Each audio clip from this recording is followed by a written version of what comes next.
In this video, I'm introducing you to the utterly fantastic Duzgo. Now, I must start by thanking whoever it was who dropped a comment in one of my videos about the Duzgo. I had never heard of such a thing, but yeah, very pleasingly, I've managed to find one. And thanks to Fiona and Steve for helping to track down this example. This is a Duzgo. It was developed about 40 years ago, and it kind of predates the quad bike really. It's very agricultural. It's designed to go through very tricky terrain, so it's got very skinny wheels, and yeah, almost entirely New Zealand built. The engines were imported, but everything else was kind of sourced there or thereabouts. The mechanical package is quite interesting. We've got this one's been upgraded, so it's got a modern V-twin engine driving through two gearboxes. So if we head inside, you'll see there are two gear levers. So we've got a Ford side valve gearbox up front, and then an Austin Cambridge gearbox in the middle, and we can see those because of the generous ground clearance. We have a look underneath. Oh, wrong way. So at the front is the Ford gearbox, then there's an Austin gearbox driving through to a Ford back axle. Oh, upsetting the gimbal by trapping my wires. Morris Minor fans will recognise the front suspension. It is the torsion bar set up from the front of Morris Minor, complete with the lever arm dampers and the Minor steering rack sitting beyond as well. The wheels are an intriguing mix of off-road motorbike, hence the spoke holes, but with custom centres to give a bit more rigidity and a lot more torsional strength, because yeah, rather different loading in this vehicle. So this is the power plant of this re-engined Duzgo, a Vanguard by Briggs & Stratton, 23 gross horsepower, 627cc on this overhead valve V-twin engine. Obviously air cooled, built for various commercial applications. I'm not sure Briggs & Stratton had this quite in mind, but it does go very well, and it sounds absolutely awesome as well. And behind we see gearbox number 1. But yeah, with so many gears, effectively those two gearboxes lower the gearing right down, so you can drive it at a walking pace even on a tiny engine, or you can use it for towing as well. It'll tow a reasonable amount off-road, and with the modern engine upgrade, this one's apparently capable of 90 kilometers an hour. It certainly sounds very purposeful. That's like a Morris steering wheel as well. But we're going to be able to do things a bit differently today. We're going to do an off-road test on this one, hopefully take it up a river to see what it can do. And not only that, we're going to be accompanied by one of the two brothers who originally developed this car 40 years ago. Sadly, only 10 were built because the customs here decided that actually a 30% sales tax was due, and that rather scuppered proceedings and stopped what could have been a very intriguing local car from being more numerous. So 10 examples built, apparently 6 are still roadworthy, which is very impressive. So without further ado, I think we should see what it can do. What gear are we in on the front box at the moment? Okay. I usually take off and stick them.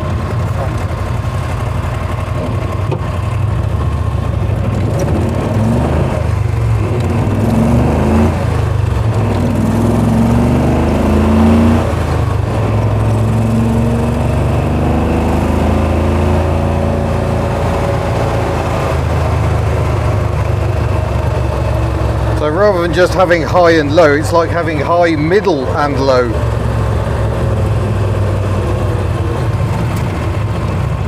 Just rear wheel drive, so no front wheel drive.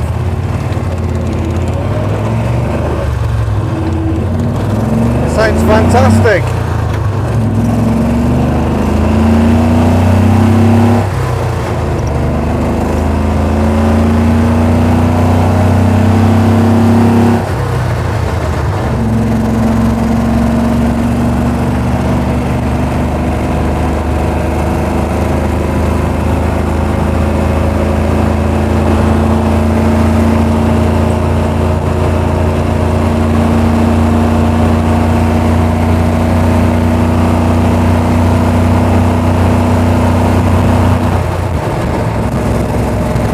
now the tallest gear ratio.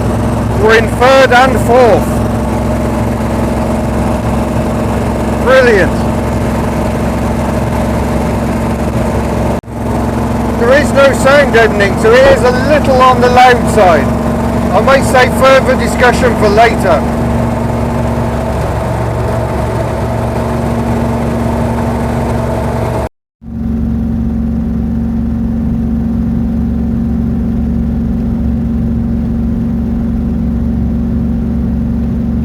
Just taking this gearbox, the gap between second and third on the forward box is huge. I remember well from driving one. It's like they skipped third and went straight to fourth.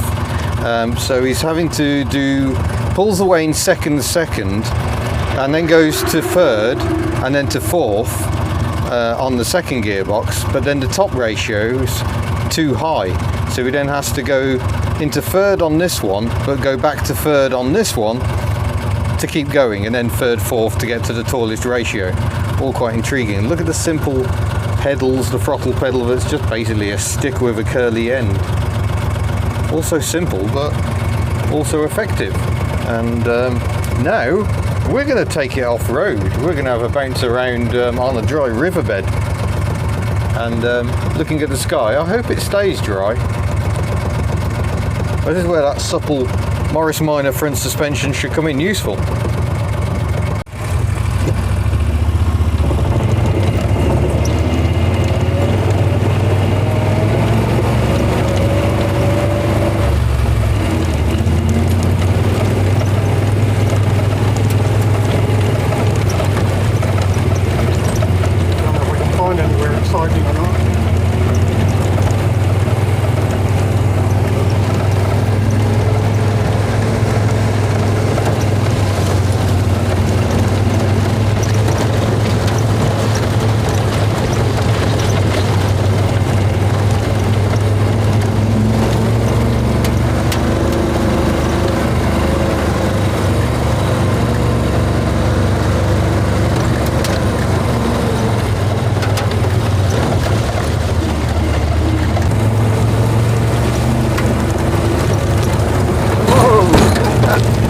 That confused the gimbal.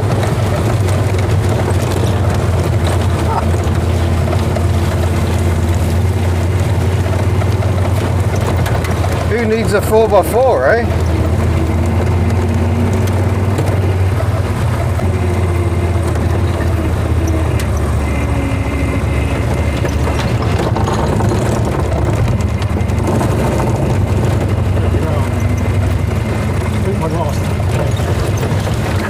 Making our own tracks. Yeah, we've got Rodney's wife Michelle has been riding on the back trying to prove it's a people carrier, but yeah, that's not a smooth ride back there. No cushioning at all. I mean, even the cabin is there's lots of hard surfaces to bounce off, so it's not the most comfortable way of travelling, but epic fun. It just scampers around like a little mountain goat. It's amazing.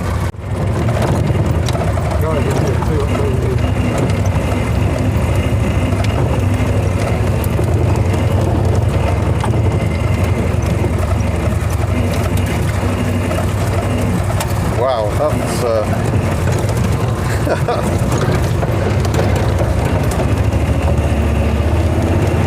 proper go anywhere vehicle.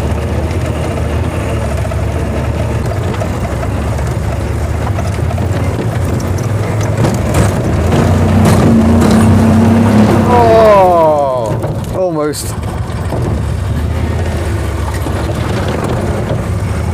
Really? Yeah. Oh, it's just too big a lump there, isn't it? I'm struggling to walk here, but the Duzgo is going to have a go at driving up this.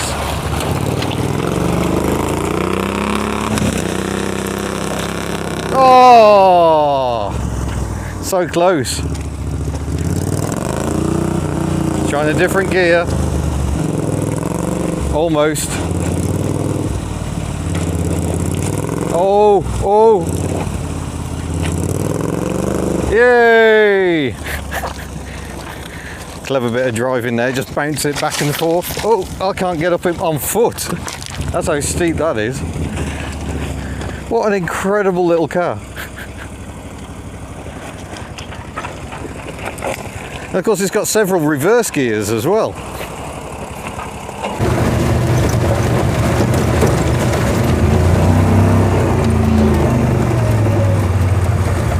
Brilliant. Sounds absolutely amazing with that little V12 engine. Whoa!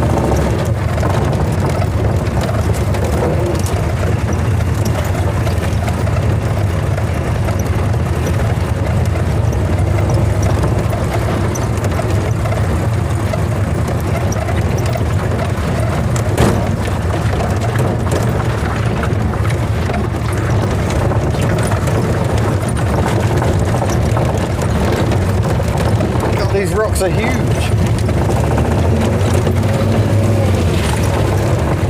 No problem. Right, so I'm gonna have a go in the Duzgo. So what do we want? Second on that one? Yeah, second here. Second already in line. Okay.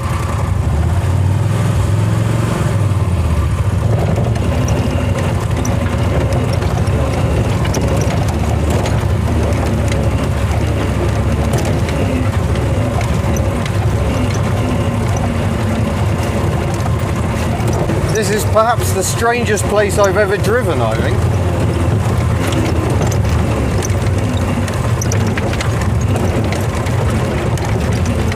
Time to just tickle the throttle.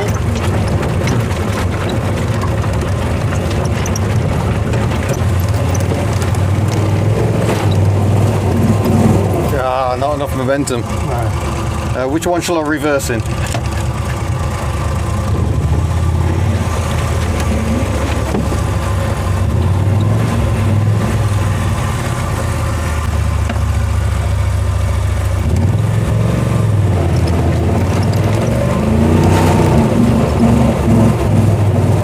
Hey, there we go. Bit of manual traction control.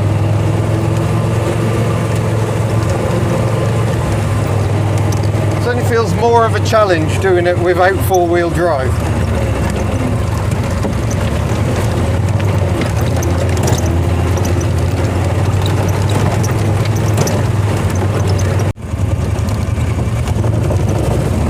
So there we are, second, third, second, fourth,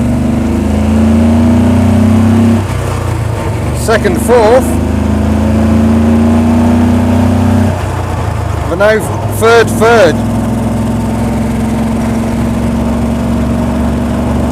That's just a quirk of that forward side valve gearbox,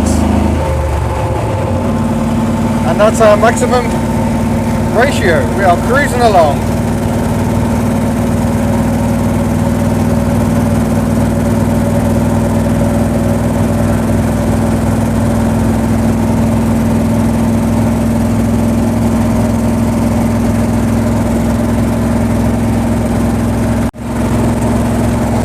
That's a ride in a Duzgo with one of the men who built them new and who still restores them today.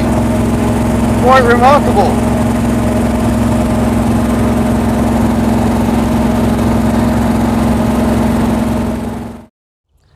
So that was the remarkable Duzgo. It's not often you get to drive a car with the original builder of said car, who has restored said car and who is still restoring said cars.